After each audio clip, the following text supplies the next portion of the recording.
আসসালামু আলাইকুম গাইস। এটা একটা আবাসিক এলাকা। রোদে ঘাসগুলো কেউ শুকিয়ে গেছে।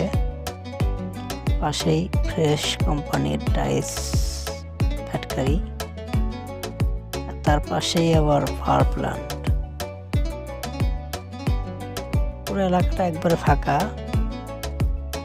এলাকায় লোকজন দেখতে পাচ্ছেন নাই বলতেই চলে, পুরো ফাঁকা এলাকা।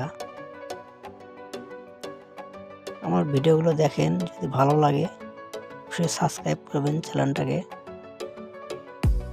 এত ফাঁকা জায়গার ভেতর দেখতে পাচ্ছেন একটা লোক মোবাইলে কথা বলছে। নির্জন এলাকা,